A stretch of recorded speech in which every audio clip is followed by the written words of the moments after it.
Ustadz, pada bagian salat yang mana yang paling utama kita gunakan untuk memanjatkan doa? Bolehkah berdoa menggunakan bahasa selain bahasa Arab di dalam salat? Tadi saya sampaikan yang paling utama ada 4 posisi. Kalau posisi berdiri, itu sebetulnya doanya pilihan surat. Dipilih surat-surat yang sesuai dengan kebutuhan Anda. Kalau itu Anda bisa bacakan. Kalau tidak, cari yang paling ringan. Ya, dalilnya apa? Banyak. Banyak dalilnya. Silahkan cari. Di masa Nabi banyak di hadis-hadis para sahabat itu mencari ayat-ayat yang sesuai dengan kebutuhan mereka. Misal saja. Kalau Anda misal sedang akan mengawali pekerjaan supaya dibimbing, mudah, keluar dari kesulitan, mudah dilindungi, buka Quran surah ke-17, ayat 79 sampai dengan 81. Kalau Anda sedang mengandung, misalnya kan ingin kandungan dijaga oleh Allah, lahir bayi yang baik, buka Quran surah ke-7, ayat 189. Kalau Anda baru melahirkan, misalnya kan ingin ASI-nya bagus, kemudian pembagian tugas suami istri baik, buka Quran surah kedua ayat 233. Kalau Anda misalnya teman-teman sakit, ya mohon kepada Allah minta disembuhkan dari penyakit, buka Quran surah ke-26 ayat 80, Quran surah 21 ayat 83 sampai 84. Kalau Anda kemudian misalnya minta keturunan kepada Allah, ya minta mohon seperti Nabi Zakaria, boleh buka Quran surah ketiga ayat 38 sampai 39, buka Quran surah ke-19 ayat 3 sampai dengan ayat ke-15. Ada semuanya, minta silahkan. Boleh.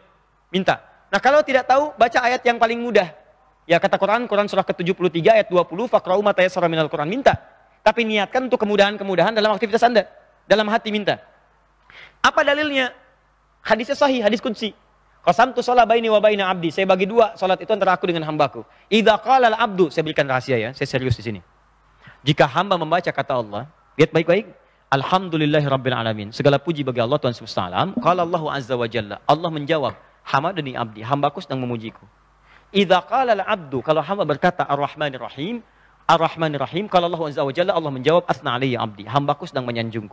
Idza qala al-abdu, jika hamba berkata dalam salatnya maliki yaumiddin, Allah menjawab majjadani abdi, hambaku sedang mengagungkanku. Sekarang perhatikan, ini rahasianya dalam berdiri.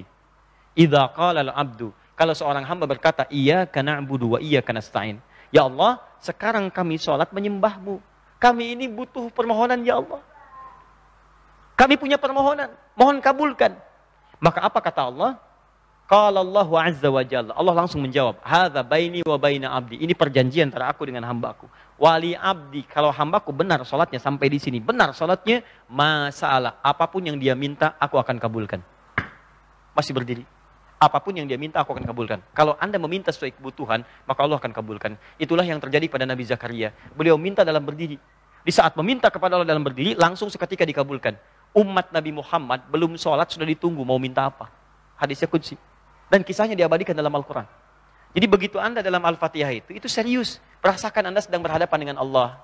Itu kuncinya ada di Quran surah kedua ayat 45 sampai 46. Rasakan Anda sedang disaksikan. Rasakan Anda dijawab. Minta dengan baik. Begitu Anda mengucapkan ihdinas siratal mustaqim, siratal ladzina an'amta 'alaihim ghairil maghdubi 'alaihim waladdallin, sertakan di hati. Begitu amin, Anda minta apa sertakan.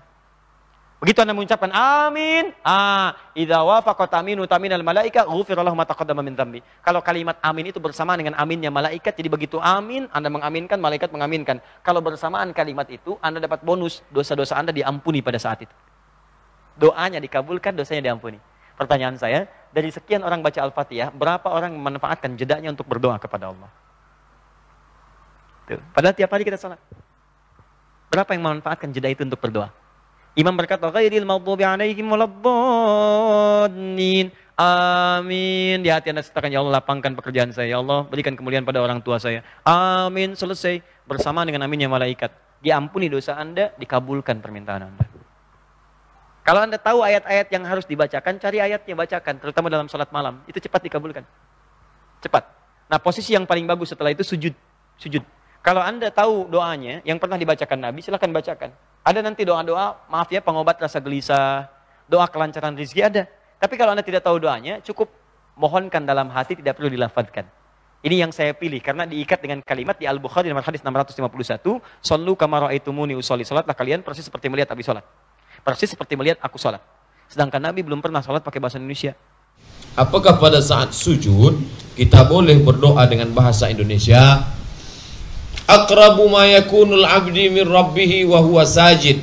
Orang paling dekat kepada Allah waktu dia sujud. Fa'aksiru fihi doa, perbanyaklah doa. Berdoa waktu sujud tak ada khilaf ulama, disyariatkan. Di mana letak khilafnya? Ada 3. Pertama, doa berbahasa Arab. Yang kedua, doa yang maksur. Maksur itu artinya ada dalam Quran, ada dalam sunnah.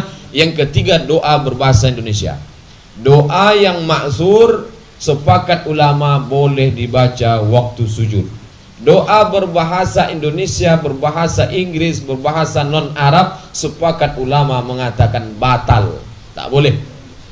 Doa yang berbahasa Arab, ikhtilaf, mengatakan sebagian mengatakan boleh, sebagian mengatakan tidak. Saya ulang 3 pendapat. Yang berbahasa Indonesia, berbahasa asing non-Arab, sepakat batal.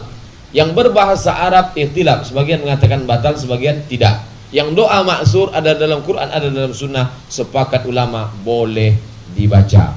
Lalu bagaimana solusinya? Saya mau menjual tanah Pak Ustadz. Kalau saya bacakan bahasa Indonesia takut batal. Kalau pakai bahasa Arab, saya belum bisa bahasa Arab. Ya Allah, tanah itu antara Sukakarya dengan Taman Karya, panjangnya 5 kali 10 meter. Di sampingnya ada ruko, payah menerjemahkannya.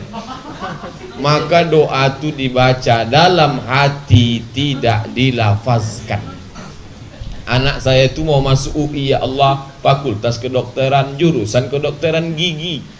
Gimana mau bahasa Arab kan ya? Maka dibacakan bahasa kita, tidak dilafazkan lidah, dalam hati. Wa na'lamu ma tuwaswisu bihi nafsu. Kami tahu apa yang berbisik-bisik dalam hati. Apa yang berbisik. Wa nahnu aqrabu ilaihi min hablil warid. Kami dekat pada hamba kami, lebih dekat daripada ulat lehernya sendiri. Tentang kedekat Allah Ta'ala. Jadi jangan khawatir kita tak didengar Allah doa saya ini karena dalam hati. Tidak, Allah Maha tahu.